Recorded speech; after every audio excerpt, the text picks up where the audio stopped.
Hi Scorpio, welcome to your August 2025 tarot card reading.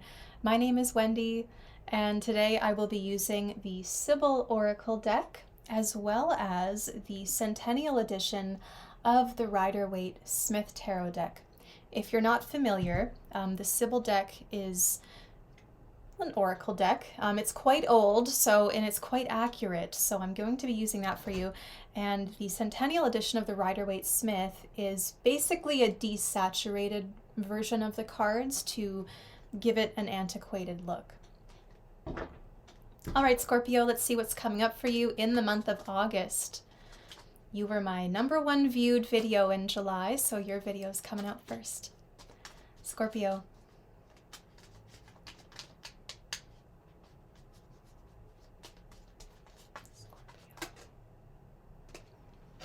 Young woman. I'm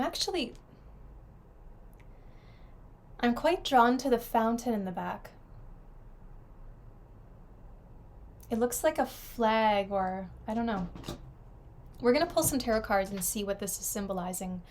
But there's a young woman, whether it's you, somebody around you, but she will be a key player, perhaps, this month. Scorpio.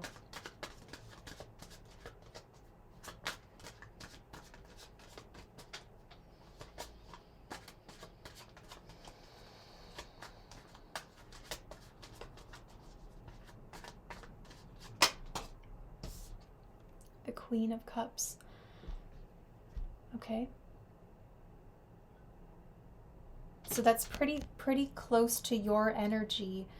I want to say there could be a reflecting, maybe memories connecting to who you were or who someone was when they were younger. This could be a mother figure who's quite worried about this young woman as well. Young woman, it's such a, everyone reacts differently to that phrase. And I feel like this Queen of Cups is protective of the young woman, probably her daughter or someone she really cares about, her students perhaps. And she's kind of struggling with being overprotective versus just letting someone live their life and kind of learn their lessons as they go. Because I am in my mid-30s, like I am seeing a lot of this messaging, right? The algorithm kind of throws it at me, but a lot of it is how older women try to give advice to younger women, but they don't take it. And young people generally, you can try and give your own story and warn someone or try to make them see something. But young people are impetuous and they do what they need to do to learn some kind of lesson as they go through when we think about tarot and the major arcana, these different archetypes in life that we all encounter and have to master. And so, yes, I feel like this Queen of Cups is maybe thinking about this young person, excuse me, how to protect her, how to guide her, but also kind of seeing how much the times have changed and how different it is to be a young woman now than it was, say, 20, 30, 40, 50 years ago. That there's almost this, generationally, we have seen such a massive transformation to what it means to age and the different lifestyle choices and expectations as we go through the different generations and how that has changed over time. It's really quite fascinating. And so my point is that and I know I'm just talking about women here, and I know that there are also non-binary and male viewers, but I'm just, we're just feeling it out. So I hope you don't mind. We're just feeling out the reading, just giving a little philosophical thought here. There's a new understanding of, you can be any age and feel young, right? It's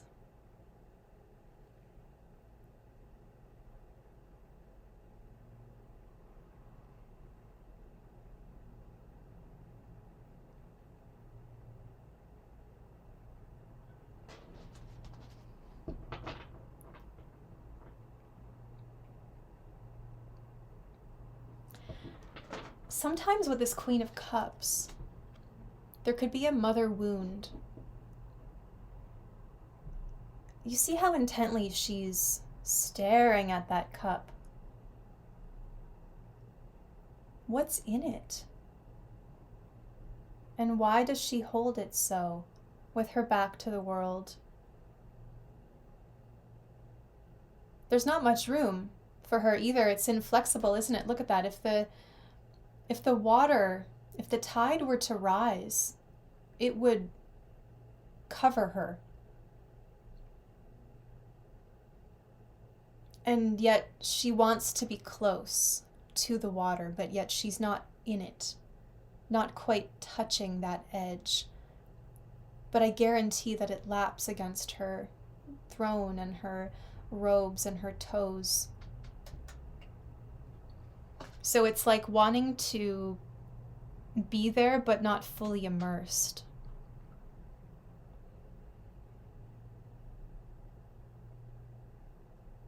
Some of you, this is the same person, and you might be worried about somebody who is perhaps withdrawn or who is struggling to fully experience something, or not so much commit, but they're shy, they're sensitive, and they don't want to fully open to something until they have observed it long enough to understand it. This is an energy that feels things. As you enter a space, you can feel what's around you. You can sense what's going on. Scorpio, highly perceptive. Cancer, highly perceptive. And Pisces is also very perceptive, but I feel like Pisces takes on other people's emotions and then confuses them for their own. So I feel like this is more a Cancer Scorpio type of card, where there's an exoskeleton, there are these kind of walls up, and it's like, okay, when are you going to let me in? And how do we find the balance between allowing someone the space and the time to live their life, even if they are like our teenage daughter, and they don't want to talk to us and they're kind of locked in their room? How do we allow them to have that space, but then also challenge them enough to bring them in to the bigger environment? What else is going on for Scorpio this month?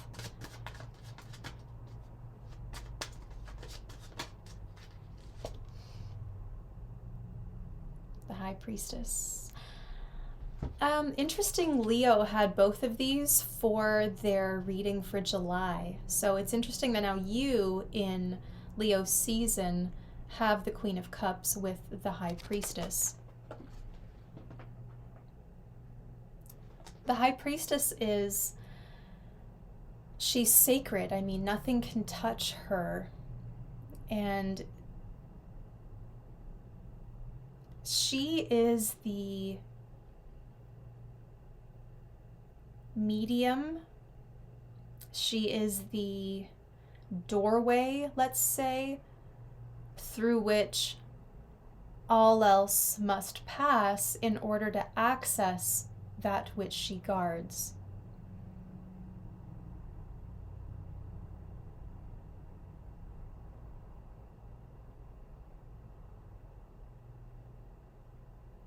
There's an element of silence in this reading. It's different for everyone. Some people are living as the Queen of Cups, living as the High Priestess. I'm sovereign. This is my space. I like my peace. I prefer to be alone. I don't want to be in a relationship. I want to connect with, and I need the quiet to connect with my studies, to connect with my higher self, to listen to those intuitions, and maybe how to separate other people's emotions from my own.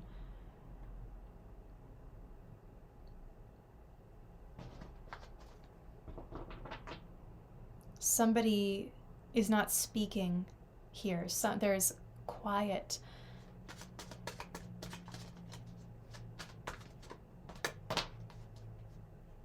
Okay, and we have the Chariot. So I'll show you the cards.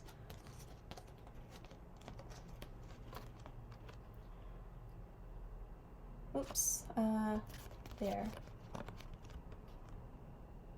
Queen of Cups, High Priestess, and the Chariot.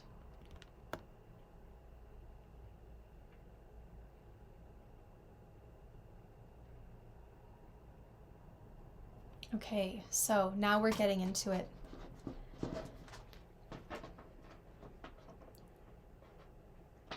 From the unseen, from the immaterial,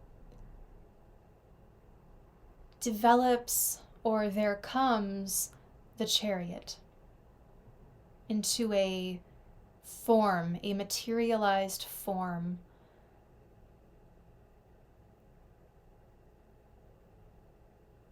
Strong boundaries. The vessel that carries your spirit, the vessel that carries your soul. I feel angelic presence connecting to you, Scorpio. And when you get quiet, you start to hear music. So some of you actually do need to be in a quieter environment for that inspiration to come. You need to isolate yourself, maybe go be near the water, maybe go be near on the edge of something that scares you, in order for that like savior to come through. I am seeing a chariot kind of descending upon your path to pick you up and carry you. I think a lot of you will find great strength in actually strengthening your physical body. Working out, weights training, something disciplined that makes you strong, because as you strengthen your body, you naturally move through the world differently. You feel stronger, you feel a little more ready. I feel it anyway. When I am on my Pilates 3 times a week routine, and sometimes I even remember to do my weights after, that I feel this like aura around me of strength. It's like a little barrier.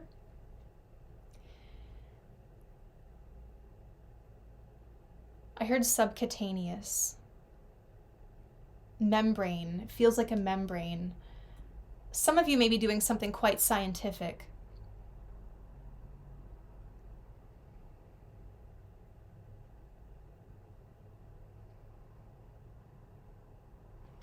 I need to pull a card on the young woman.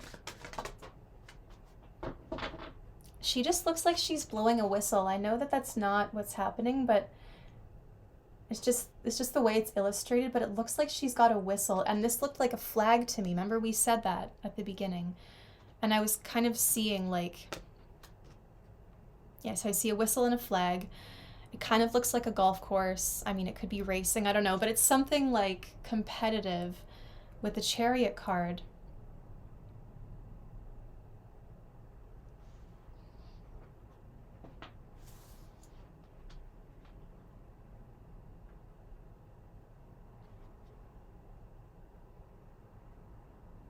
Ace of Pentacles. Now, I just pulled this for the collective for the Leo new moon, so I'm wondering if something that was sort of planted at the time of the new moon, something that you had set an intention for or begun, is now starting to grow. It's becoming real with that Ace of Pentacles. It's becoming real. You're starting to see something become materialized.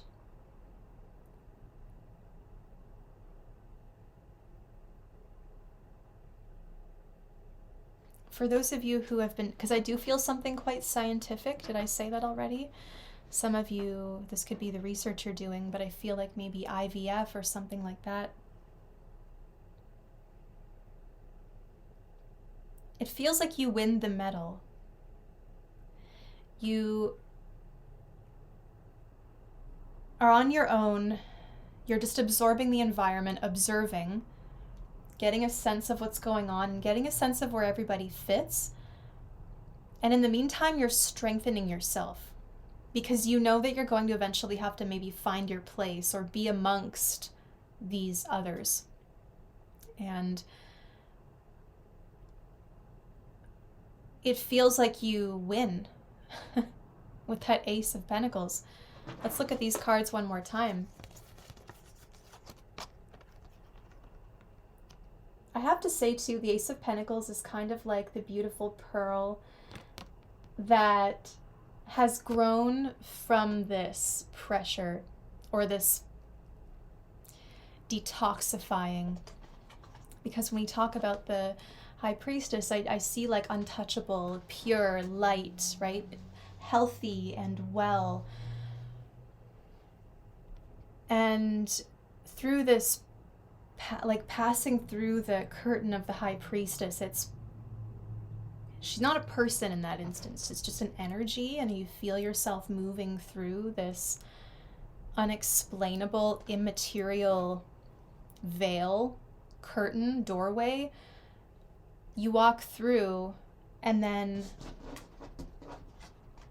it feels like you're met with victory, and you release the toxins, the toxicity, and you find a way to work with the leftovers, the discards. You can create something from that, because that's what the clam does. It goes through this detoxifying process. It purifies its body of toxins and allergens, and then compresses it, and that's what creates the pearls. So something that we see as a finished product, which is quite beautiful and quite desired, coveted, has actually been brought about by a process of toxicity. And it makes me wonder, I mean, you have that poisonous tail, they say, but it makes me wonder if, like, we have to take on something toxic in order to have something to work with. And maybe you're reevaluating that process. You're reevaluating where something comes from, where it manifests from, where your life lessons come from. How do you define peace? Do you define peace as the absence of something? Or do you define peace as it's just the present? This is peace, right? There's different ways of defining, and there's so much value to that language and to that perception.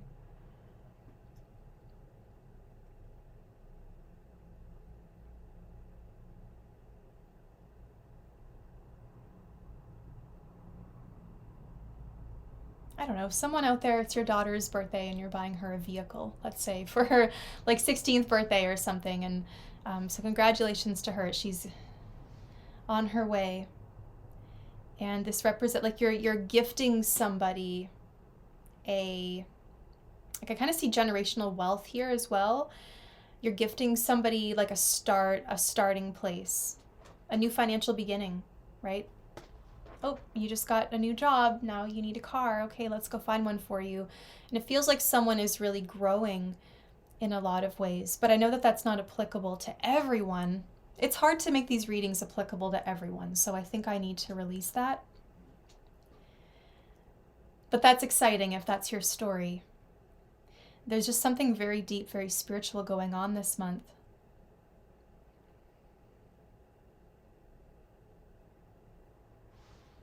And the duality. These two are both saying, like, I've got these sturdy pillars around me. Only I can see what's in the cup. Only I know what's in the Torah. Only I can access what's behind the curtain. And we talk about refuge or refuse. The Temple of Solomon. The high priestess is sitting between the two columns from the Temple of Solomon, which was destroyed, but the columns remain, and that's kind of where she's sitting. So even though something is physically absent, it is still sacred and it is still there, and the energy remains. I feel like a lot of you are connecting to maybe someone who's passed on, and there's evidence of their visiting you. Look for synchronicities in the material world. Go and visit a peaceful place. Go and visit someone's headstone. Go visit your favorite park. Like, go be out of doors in a peaceful, serene space where you can connect to the elements.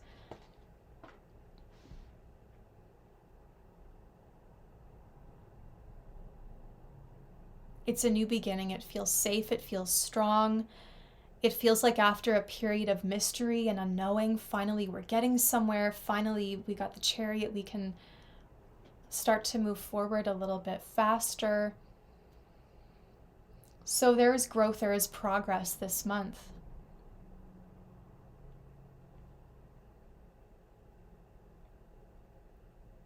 And I potentially see two people, like with that high priestess, I feel like the magician is just on the other side of this.